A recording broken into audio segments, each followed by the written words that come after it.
মানে কি হয়েছে বলতো শুরুটা এরকম মানে দুই ইংরেজের মধ্যে বোধ হয় মানে গন্ডগোল হয়েছে গঙ্গার ঘাটে, বুঝলে তো। এবার তো ওই পণ্ডিত ওখানে স্নান করছিলেন তখন, তা গন্ডগোল হয়েছে, মামলা হয়েছে, কোর্টে কেস উঠেছে। তা গেছে ওখানে উঠেছে, ওকে সাক্ষীর জন্য ওই পণ্ডিতকে ডেকে নিয়ে যাওয়া হয়েছে। ডেকে নিয়ে যাওয়ার পরে আবার জিজ্ঞেস করেছে কি কি বলেছে, তো ও গড়বড় করে সব বলে দিয়েছি ইংরেজিতে, ওদের মধ্যে কি কথোপকথন হয়েছে। আমি কিন্তু জানি না, আমি যা আছে সেটা বলি। হ্যাঁ বলছে আমি তো ইংরাজি বলতে পারবো না, কিন্তু ওরা যা বলেছে আমি সেটা বলে দিচ্ছি, বলে সবটা বলে দিয়েছি একদম ইংরাজি ভাষায় এইভাবে।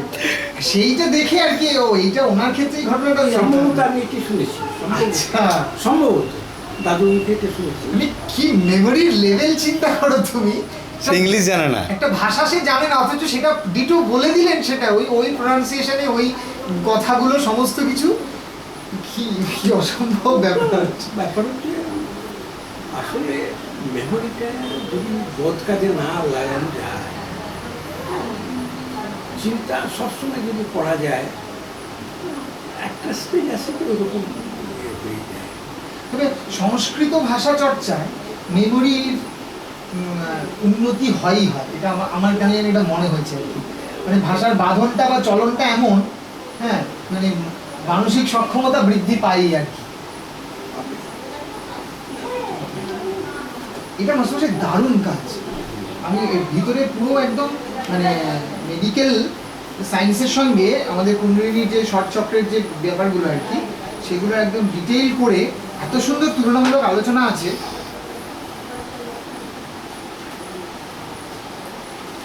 সেই এইখানে ওই আমাদের যেটা এই মেডুলা অবলাঙ্গাটার যে এই জিনিসটা থাকে আর কি, ওটা দিয়ে এত সুন্দর সুন্দর প্রত্যেকটা জায়গা করে করে করে করে ব্যাখ্যা করেছেন, মানে দারুণ আর কি।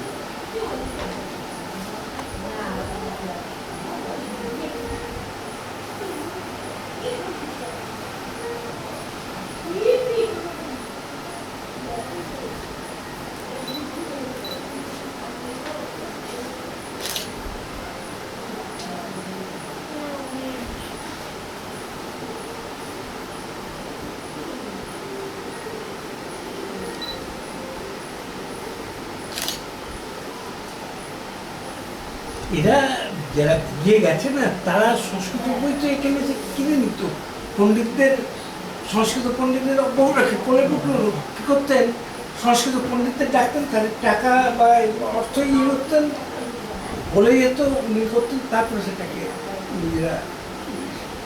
তবে ইনি তো সেই সময় মানে পুরো তান্ত্রিক সিরিজটা টেক্সটের সিরিজটা পুরোটাই করেছিলেন আর কি। এরা ছিল বলে আর কি। বাংলা যদি ভারতবর্ষের রাজধানী না হতো কলকাতা, মানে ইংরেজদের এসে যে কলকাতা না, তাহলে বাঙালি একেবারে কিছুই উঠতে পারত না। হয়েছিল বলে সমস্ত কিছু বাংলা পেয়ে গেছে, তারপর নষ্ট করে দিল। হ্যাঁ আমরা মেনটেন করতে পারলাম না। 47-এর পর থেকে সব নষ্ট হয়ে গেল। এই দিক দিয়ে বলে যে রাশিয়া জিনিস যেমন তৈরি করে তেমনি মেনটেন করে। আজকে সোভিয়েত রাশিয়ার অন্য জিনিস, অন্য অবস্থা, ওরা যা তৈরি করেছে মেনটেন, আমরা শুধু তৈরি করতে পেরেছিলাম, আর মেনটেনেন্স কিছু করি একদমই শেষ হয়ে গেল। নতুন কিছু যে হবে তার বদলে সেটা করেছিলাম, ওই তো তৈরি করেছিলাম, সবই অতীত হয়ে যাচ্ছে, সবই অতীত।